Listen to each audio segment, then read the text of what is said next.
இந்த சேனல் சார்பாக லட்சிய நடிகர் எஸ்எஸ் ராஜேந்திரன் அவரை பற்றி பேசலான்ட்டு நினைக்கிறேன். அந்த லட்சிய நடிகர் எஸ்எஸ்ஆர் அப்படிங்கிறத விரிவாக்கம் என்னன்னு கேட்டிங்கன்னா, சேடப்பட்டி சூரியநாராயணன் ராஜேந்திரன், அதாவது சேடப்பட்டி சூரியநாராயணன் ராஜேந்திரன் அப்படிங்கிறது தான் எஸ்எஸ்ஆரோட ஃபுல் நேமு. ஆனால் மக்களாலேயும் ரசிகர்களாலேயும் எஸ்எஸ்ஆர் அப்படின்னா பளிச்சுன்னு ஞாபகத்துக்குற ஒரே பேர் எஸ்எஸ்ஆர். என்னடா லட்சிய நடிகர் அப்படின்னு சொன்னீங்க அப்படின்னு பார்த்தீங்கன்னா, அவர் நடித்த ஏறக்குறைய ஒரு 85 திரைப்படங்கள் நினைக்கிறேன். அந்த 85 திரைப்படங்கள் நீங்கள் பார்த்தீங்கன்னா, புராண கதையோ இதிகாச கதையோ மக்கள் நம்பதை விட்டாலாச்சிய மாயாஜாலம்பாங்க பாருங்கள், அந்த மாதிரி ஒரு படம் கூட அவர்கிட்ட இருக்காது. அதனால தான் அவரை வந்து லட்சிய நடிகர் அப்படின்னு சொல்லி பட்டம் ரசிகர்கள் கொடுத்து அவர் சாகிற வரைக்கும் அந்த பட்டம் நிலச்சி நின்று.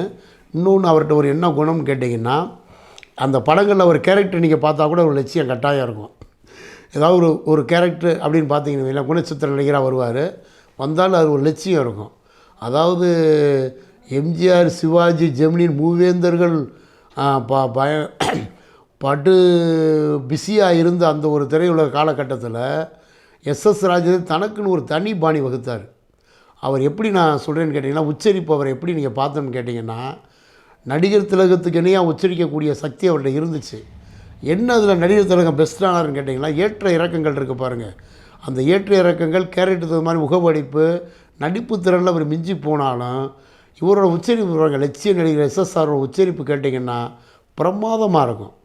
அவர் ஏறக்குறைய சிவாஜி கணேசனுக்கு அப்புறம் ஒரே ஒரு இடத்துல பிறந்தவங்க தான். சிவாஜி கணேசன் அக்டோபர் மாதம் பிறக்கிறாரு, எஸ்எஸ் ராஜேந்திரன் வந்து ஜனவரி மாதம் பிறக்கிறாரு 1928. இருவருக்குமே முதல் படம் எதுன்னு பார்த்தீங்கன்னா பராசக்தி பற்றி சொல்ல வேண்டியதில் நிறையா பேசியிருக்கேன். தமிழ் சினிமாவுக்கே ஒரு சொன்ன மாதிரி நடிகர் கமலஹாசன் தான் சொல்லுவார் ஓயாமல், திரையுலக ரெண்டாக பிரிக்கணும் அப்படிம்பார்.